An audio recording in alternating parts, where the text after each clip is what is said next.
Voltamos com a notícia de frente desta quinta-feira e agora vamos falar da CPI da Covid, CPI da pandemia. O ex-ministro da Saúde, Eduardo Pazuello, prestou depoimento na CPI da Covid. Vamos acompanhar. O depoimento de Pazuello foi interrompido no final da tarde. Senadores disseram que ele havia passado mal, mas o ex-ministro negou e disse que voltará nesta quinta-feira. Não, não passei mal. Por que foi suspensa a sessão, então? No horário, porque está dando hora do dia. Pazuello declarou que se dedicou ao máximo a salvar vidas à frente do ministério. Sobre a falta de oxigênio no Amazonas, em janeiro deste ano, disse que a crise durou apenas 3 dias. Eu tomei conhecimento de riscos em Manaus no dia 10 à noite, numa reunião. No momento que eu soube de oxigênio, eu já comecei a agir. Imediatamente. E coloco dessa forma porque foi exatamente o que aconteceu. Faltou oxigênio no Amazonas apenas 3 dias, pelo amor de Deus, ministro Pazuello, pelo amor de Deus. Faltou oxigênio na cidade de Manaus mais de 20 dias. É só ver o número de mortos, é só ver o desespero das pessoas tentando cegar ao oxigênio. Senador, não é possível. Não são os dados que estão comigo. Não, mas não é possível.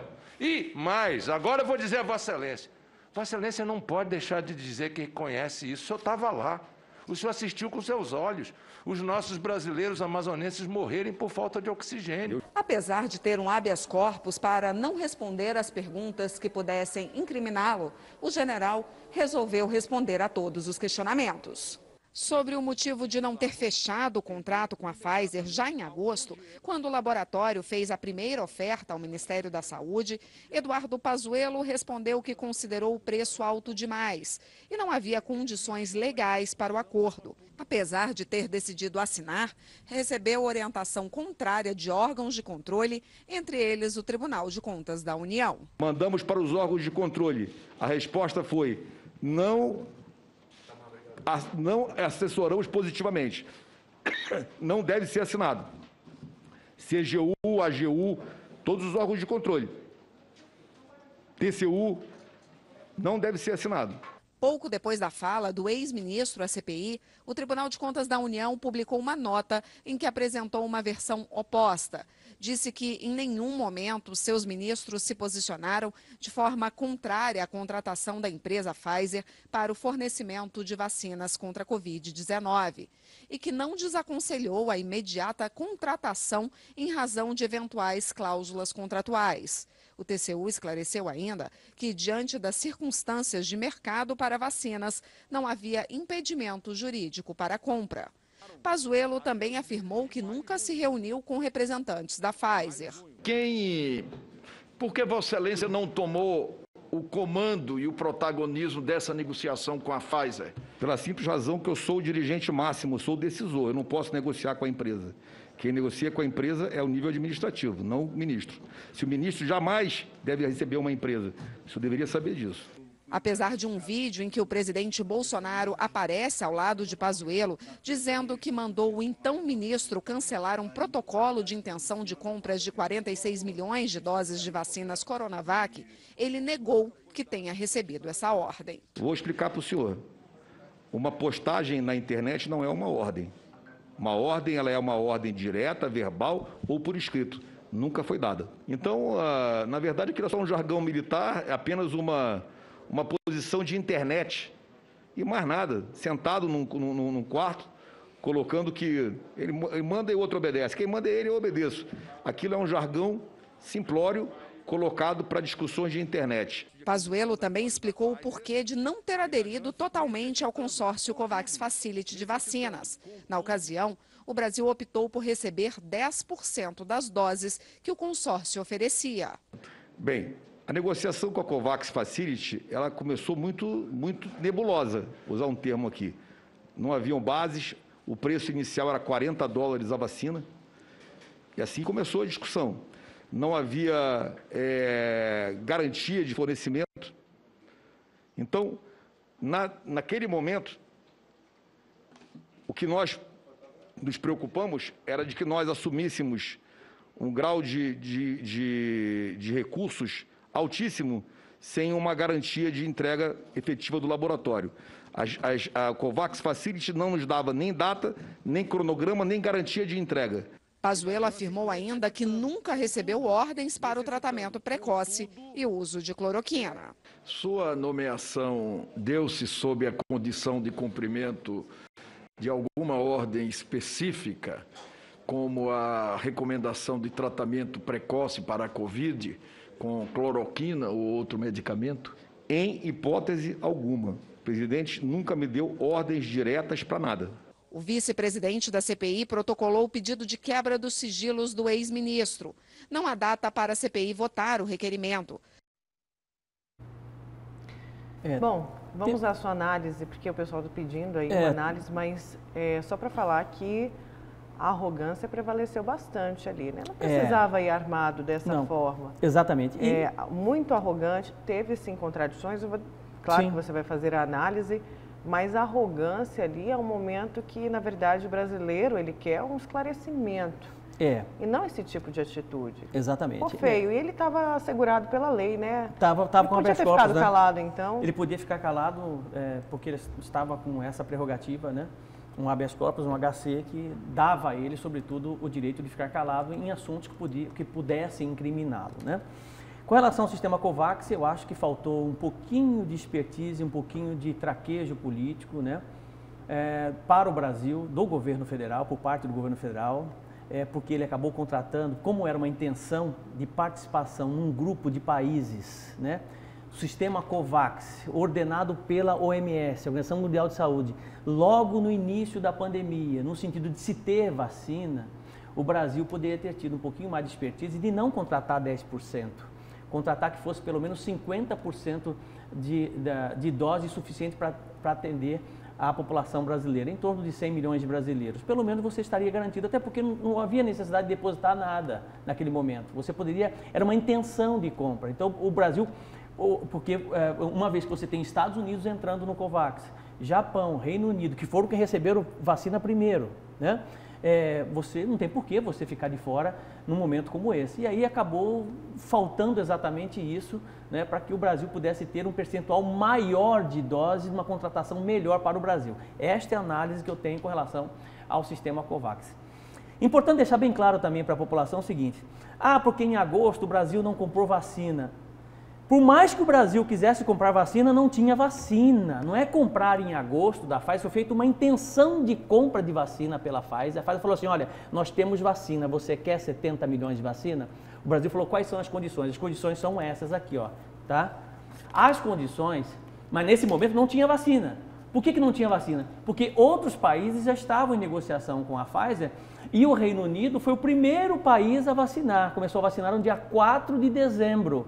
Ou seja, a vacina da Pfizer fisicamente aparecendo ali para poder começar a vacinar a população só em dezembro, né? Que começaram a ser enviadas as remessas de vacina para o Reino Unido lá em dezembro, para os Estados Unidos em janeiro e assim, consequentemente, para outros países. Então, não se tinha, de certa forma, vacina. E não se tinha, sobretudo, inclusive não sou eu que estou falando, na declaração do próprio representante da Pfizer, não se tinha segurança jurídica e não se tinha segurança, inclusive, do produto, da qualidade do produto Pfizer. Continua não tendo, né, Haroldo? Continua não tendo. Eu sei que continua não tendo, mas naquele momento as dúvidas eram muito maiores, né?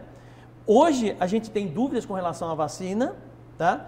Mas muito diferentes daquela época, porque hoje nós já temos países que já vacinaram praticamente 200 milhões de pessoas, como os Estados Unidos, e você não tem relatos graves com relação à vacina da Pfizer.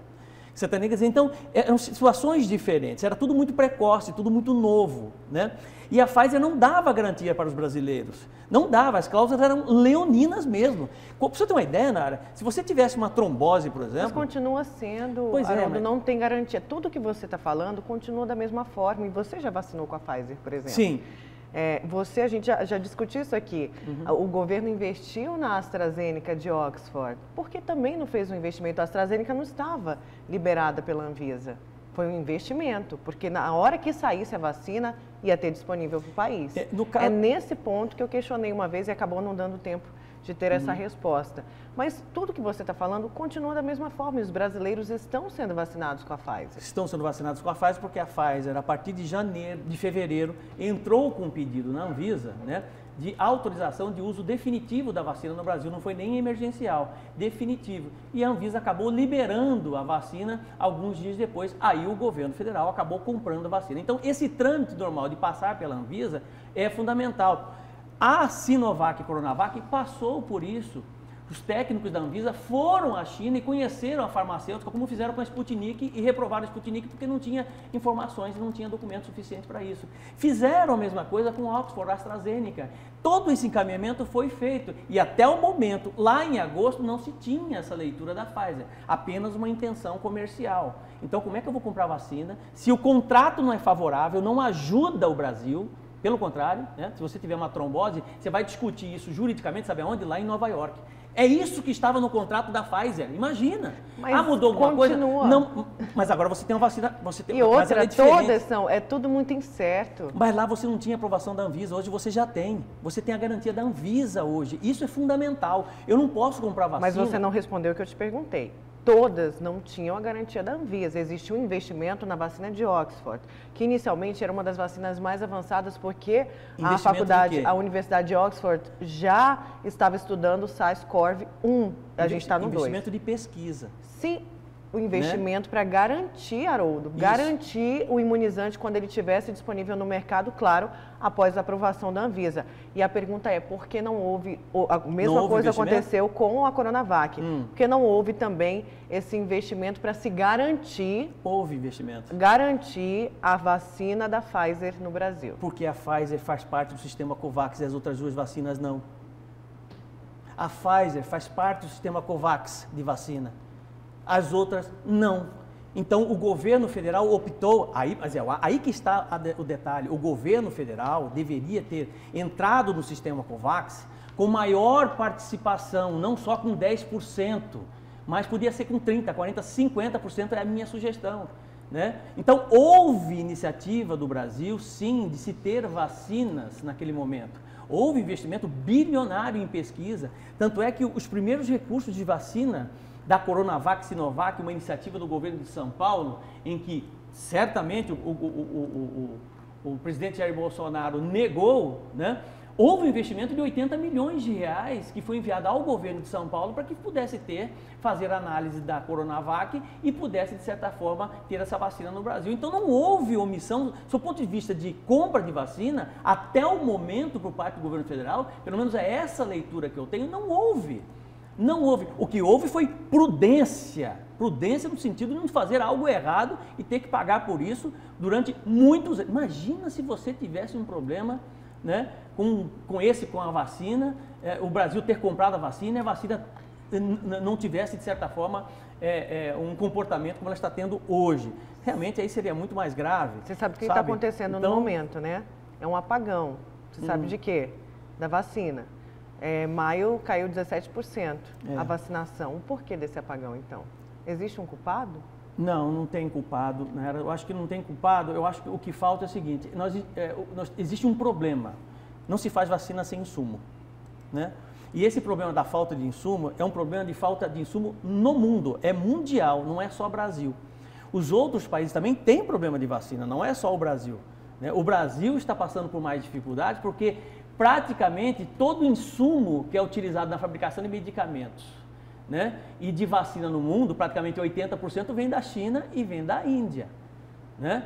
E a demanda é muito grande. E aí, o que nós estamos tendo hoje no Brasil, o problema de logística. Essa questão dos municípios, por exemplo, não darem conta de vacinar. Não, a gente não tem insumo para fazer a vacina, né, Haroldo? A gente também não tem insumo para fazer a vacina. Também não tem, agora vai ter, já está chegando novamente. O problema não é logística. Não, o problema de logística, tanto é que aqui em Cuiabá, você vê que a própria secretária Ozenira assumiu o erro, disse, olha, nós vacinamos errado, acabamos vacinando aí pessoas de outros municípios. Quando eu digo logística, é exatamente isso. Se isso não estivesse acontecido, nós teríamos as vacinas de segunda dose para as pessoas tomarem a segunda dose da Coronavac. Então, é nesse cenário, né, é sobre esse prisma que eu estou dizendo.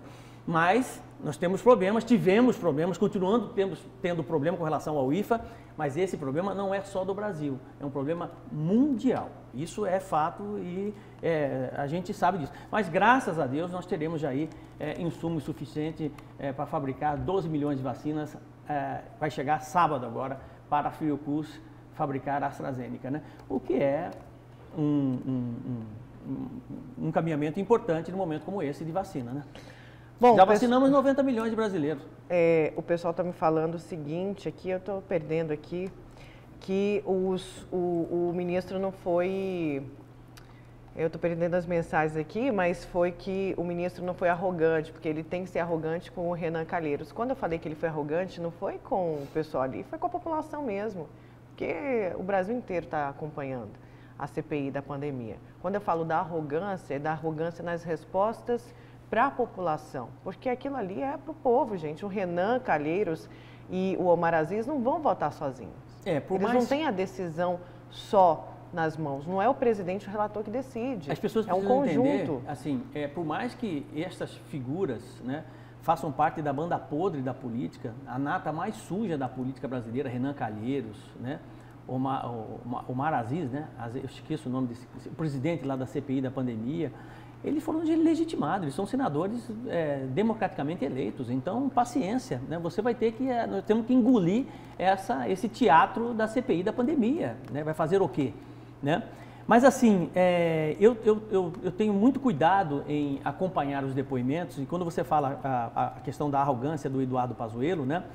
Para alguns realmente passa essa imagem de arrogância, mas é porque ele é, de certa forma, um militar, né? E a hierarquia nas Forças Armadas, a tratativa, até na forma de falar é diferente. Por que eu falo dessa forma? Porque eu tenho parente militar, né? São pessoas que realmente falam com firmeza, né? A cultura militar é desta forma, né? E isso causa, de certa forma, um estranhamento a algumas pessoas aí, na medida de que possam interpretar arrogância ou qualquer outro tipo de comportamento. É importante observar de que forma o ministro desvelou, né, as suas opiniões no momento que ele foi inquirido em coisas importantes, porque o telos, o objetivo desta CPI é, sobretudo, apurar crimes de responsabilidade.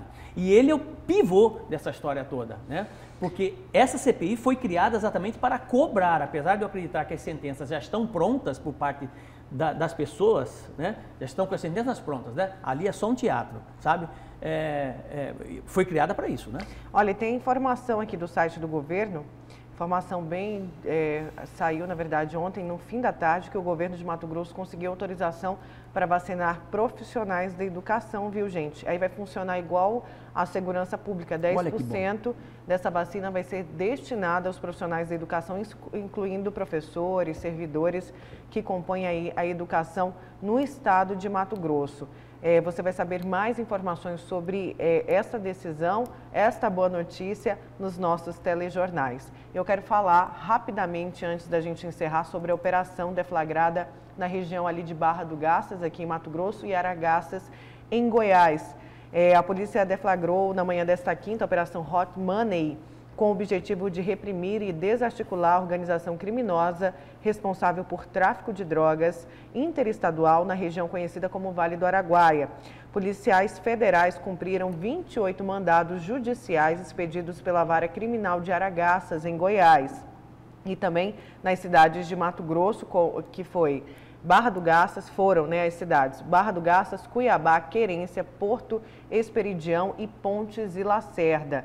Também nas cidades de Araçás, Jussara, em Goiás, e foram expedidos esses mandados. Ao longo da nossa programação e no Cadeia Neles, que começa 10 para as 11, você vai saber todas as informações dessa operação que foi deflagrada agora cedo. A gente mostrou aí as imagens da operação em primeira mão. Vamos então? Já acabou. Aí, ó, só para a gente reforçar, essas são as imagens. Pode voltar as imagens aí da operação da Polícia Federal, Operação Hot Money, que na tradução livre é dinheiro quente, deve ser isso mesmo, né?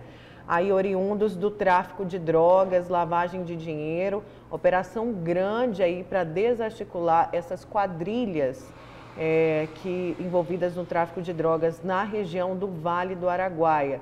Então, mandados de busca e apreensão foram cumpridos em Mato Grosso e em Goiás, inclusive aqui na capital também, Cuiabá. Ao longo da nossa programação, você vai saber mais detalhes da operação, tanto no Cadeia, no Jornal do Meio-Dia, no Balanço Geral e, claro, no Cidade Alerta. Obrigada, gente, pela participação, pela companhia. Obrigada, Haroldo. Obrigado, Nayara Moura. Um excelente dia a todos. Você fica agora com as informações nacionais no Fala Brasil. Tchau. A gente encerra aí com imagens do trânsito para você. Palmiro Paes de Barros, aí na Fernando Correia, com a Fernando Correia, trânsito muito movimentado. Atenção para quem for pegar essa região. Tchau, gente.